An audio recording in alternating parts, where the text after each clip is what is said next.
Welcome to week 4. So you're officially halfway through. As a result of that, there's a mid-semester evaluation that I really hope all of you take advantage of.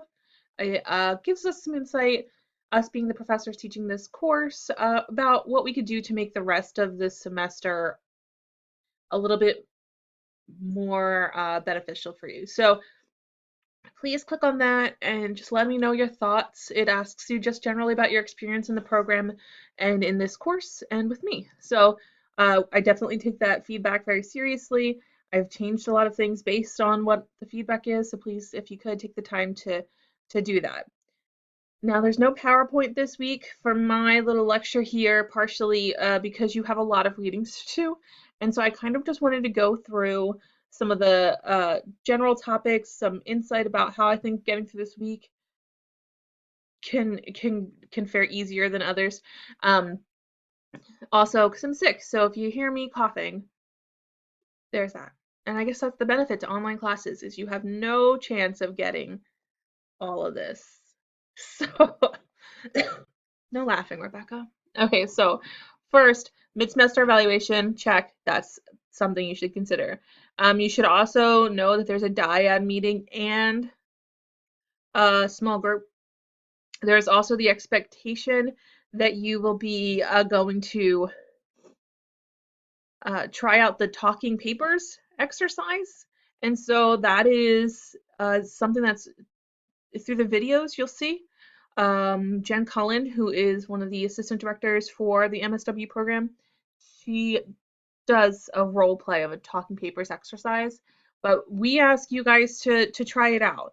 I've had families use talking papers to talk about a major life decision, like where to go on vacation, what kind of car to get, things like that. To get like a family meeting and talk about the rules of the house, things like that. I've had most folks tend to do it at work or in a place where they're with, sorry, that was sudden, or talk place where they're working collaboratively with folks. So you could really technically use your small groups too and do a talking papers if you're having a hard time making a decision about the small group project. I'm going to talk more about the small group project in a little bit just because we have had I have had some questions from you folks that I think are brilliant, and I just want to make sure that the responses are something that everyone has access to. So we will go more into detail about the small group project. The good news about this week is that there is no papers for you guys. So small celebrations, no paper this week. It's the only week for the rest of the class in which you do not have a paper. So um, have fun. But you do have 2 discussion posts. You have the talking papers one where you try out that exercise of talking papers. And you also have one where you discuss attunement, brain-to-brain communication, and how that impacts your attachment and any attachment issues folks might have. So there's a couple videos on the different levels of attachment. I'm not sure if you guys know this, but we as professors don't create the course and content. It's made by like the higher ups and we just implement it. If you have a hard time understanding attachment from the videos that are provided, please connect with me. I'm more than happy to talk it through with you. You're all graduate level students. You probably have covered some of this in undergrad too. Sorry. But the attunement brain-to-brain communication, that language confuses students semester after semester. So I'm going to explain it really quick here. Generally, attunement is your ability to key in to the person you're working with. So whether it's a client or whether it's your niece or nephew or your kid or your parents when you're young, it's your ability to really get in sync with the overall feel of the group, to have a little bit more intuition about the intent of how intonation plays out. And so it's really, if you have a client that you know you have a very good working relationship with, more likely than not, you're very attuned to them. Like you can read their facial expressions, you can read what's behind the words, and that is what we mean by attunement. Brain-to-brain communication is talking about how, and it's in some of the readings this week, how the left hemisphere, this is my right, the left hemisphere speaks to another person's left hemisphere, right hemisphere to another person's right hemisphere. You communicate in a way that's parallel, and so there's a lot of research behind that. They do a lot of brain scans while folks are communicating and determine what places are being activated.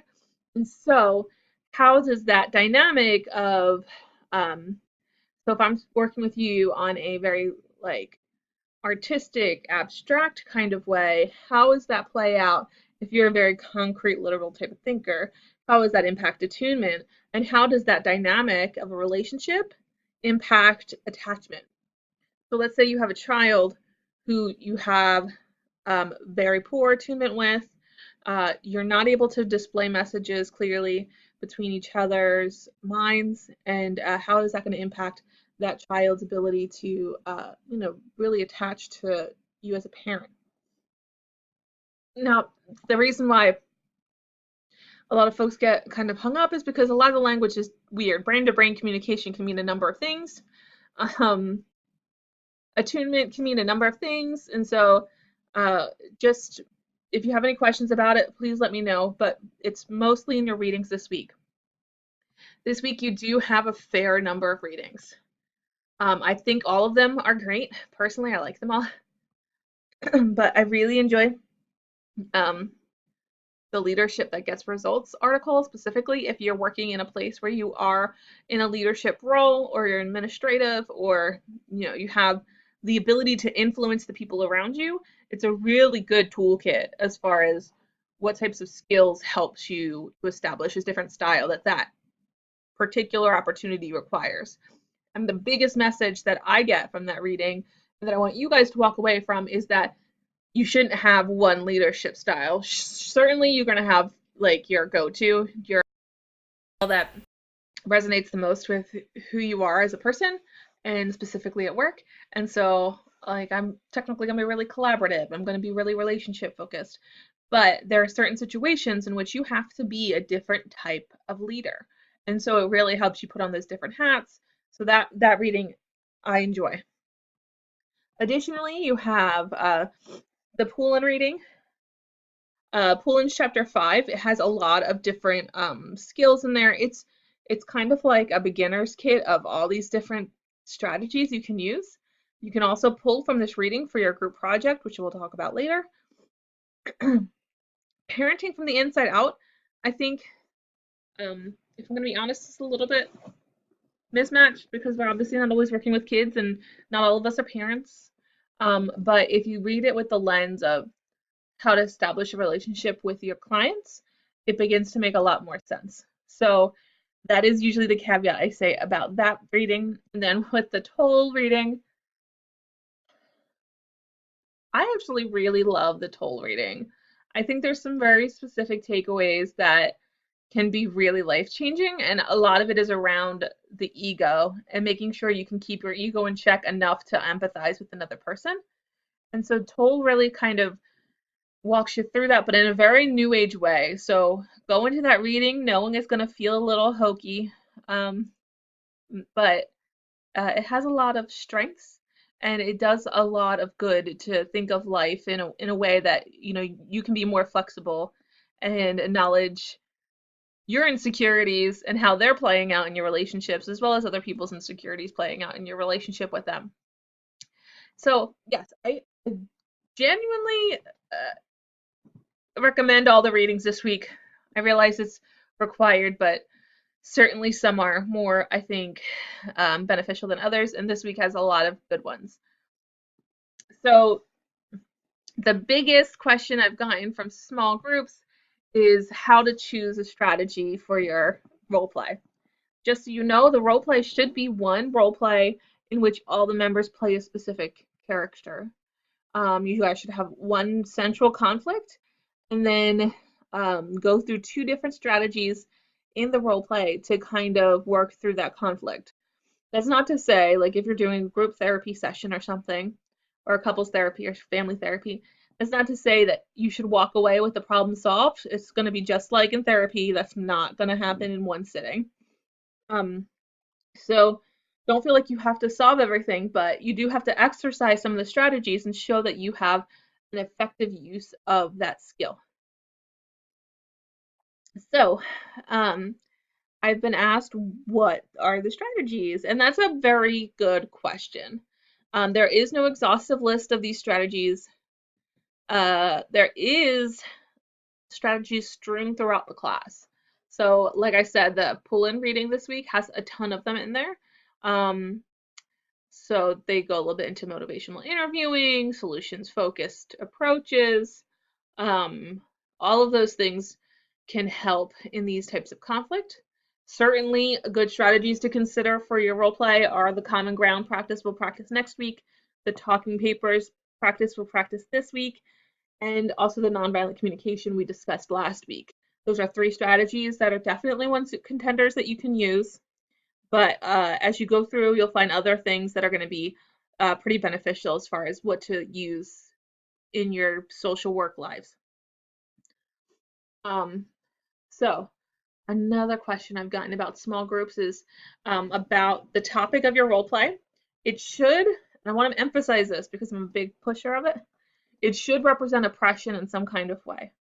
If you're not talking about oppression and the power dynamics in the room and how it plays out in an environment, you're doing a disservice to marginalized populations. So make sure you acknowledge this in your discussion of the role play, because afterwards you're going to have that discussion.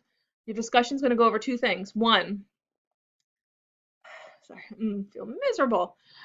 One, you have to discuss the role play itself, like how the situation felt for you, how the strategies benefited those characters, why you chose them, why you chose that topic, that type of thing. And then you're also going to discuss your group's process. So not the characters, not inside the role play, but how you as students collaborated, joined, where you think you as students ended up in the community development phase. So like, do you feel like you've reached community? Are you feeling you just got into emptying? Do you feel like you're in chaos and actively arguing about aspects of this, which is completely warranted? It's a 7-week class. I'm not expecting that you guys are gonna have like all of your life figured out by the end of the 7 weeks. I just want you to have the skill to like look at it and analyze, well, analyze it and then be able to articulate it to me and to the group because it's going to be on a video that we all see. So that being said, you know, the actual story is up to you. I'm not picky as long as it's something that is related to our field and also that you have somewhat of a diverse representation in it. I realize that this class is far more white than anything else and probably far more straight than anything else and probably far more cis than anything else. But this is a time that we look at what it would be like to be of difference. So if we walked into that room with some kind of otherness, how would that play out into that dialogue? If they come in with socioeconomic resource issues, so if somebody comes in and they're homeless, like how is that going to play out in the way that that person feels powerful or doesn't feel powerful in a group of social workers? This is something I want us to look at because in every setting, you're going to have some power as the social worker. You're going to have the authority to really work through with that patient or client. And I want us to name it, talk about it, make sure that we really clearly understand what we're asking our clients to do when they trust us. So you do have to discuss that. I have a lot of students who are always concerned with the group projects that, you know, the skill's not going to play out perfectly or that small pieces of the like role play is not going to be cinematically okay. Sorry. But what I really want you to take away from is understanding and that analysis of how your group developed, how you worked together, if there was chaos or crisis, how you intervened with it, how you worked through it, so that you can move that kind of situation or dynamic and generalize it to other groups. And so you can see it play out in your workplaces and your families and your friends and have a very clear understanding of what's happening. And so it's more important to me, the role play is important, but it's more important to me to hear about how you as students work together and whether or not you were able to collaborate in a way that got you to community, or um, how you dealt with dissension or disagreement, things like that, I think is important. So that's your biggest takeaway for a group project. I feel like I said takeaway 6 times in this video. So anyway, that's your small group project. It should be in a video. I'm expecting it to be in a PowerPoint with you should probably record it with Zoom. That's the easiest way. And so what will happen is on the one side of the screen, it'll have your PowerPoint, and on the other side, sorry, it'll have everyone's image as far as who's talking. And so for the role play, you'll have just the video where you guys are showing or role playing your scenario. But then you also have that PowerPoint, and everybody should be included in that. I want everything to be a group project. Uh, I don't want to see folks break off and do things as segments because it's really geared towards collaboration. And so everyone should present the PowerPoint together. Everybody should discuss at the end where you feel like your group is. I typically suggest that you don't practice that part until you're recording because people feel pressured to say like, oh, we're definitely community. Everybody loves each other. And so sometimes students will write to me in their process notes after it. Like I felt like I had to say that. Like, what am I gonna say when we're practicing? Like, no, these ladies are driving me crazy. And it's true. So, I tend to say not to practice it. Just be honest when you get to that point and talk about, if you feel like you're in chaos, talk about it. And I think the idea that one person thinks there's chaos and other people aren't experiencing that is something that your group mates should see because they're going to be in other groups and probably think the same thing. Oh, everyone's hunky dory, everyone's fine with what's going on. And here there's one group member who really feels like they're not heard. This is the time to talk about it. This is the class to talk about it. The course is really driven towards you walking away with a more in tuned understanding of yourself and how you work in groups and how that self representation plays out with other people and how it can be sometimes an issue and sometimes how it can be a strength. So um, try to push through that as much as you can. Okay, so that's basically what this week looks like. You do have 2 discussion board posts. You have a dyad group exercise and a small group exercise. And then you also have this one of the discussion boards is the talking paper exercise that you have to do on your own time. All right, and then you have all of these readings and the midterm evaluation. All right, so you have the videos also, where you have the videos for the talking papers. So please let me know if there's anything you need any help with. So I'm going to sign off now. Let me know if there's anything I can help with as you're getting through it. I realize this is a hefty week, even though you don't have a paper. Um, yeah, good luck with your small groups, and I'll see you next week. Thanks.